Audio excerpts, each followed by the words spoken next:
Here's a little something that's made me laugh this week. I was called back to a job.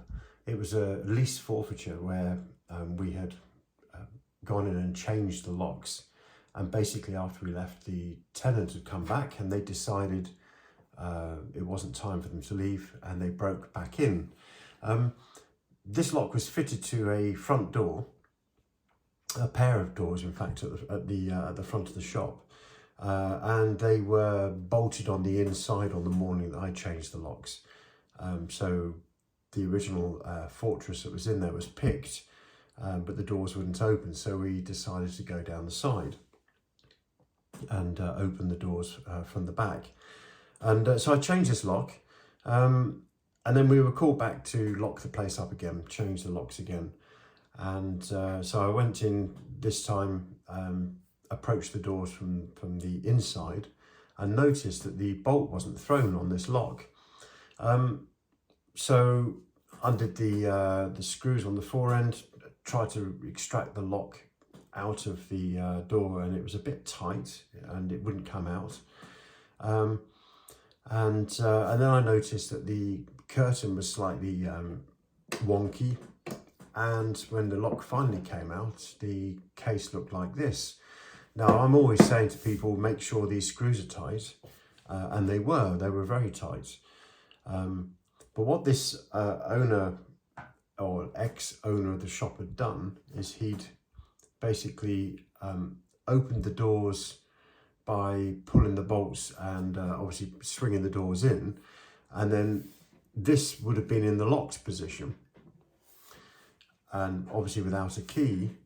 Rather than take this lock out and replace it with one of his own, if you have a look, there's a little witness mark here. What he's done is he's hit this really hard with a hammer right on the end 2 or 3 times and knocked this bolt back in. And interestingly enough, if we look inside the case,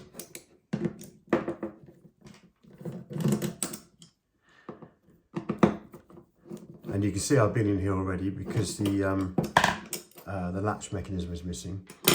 But inside the case, by and large, it looked okay. I couldn't quite work out at first. I hadn't seen the marks on the bolts. But as you take the levers out, that looks good. That looks good.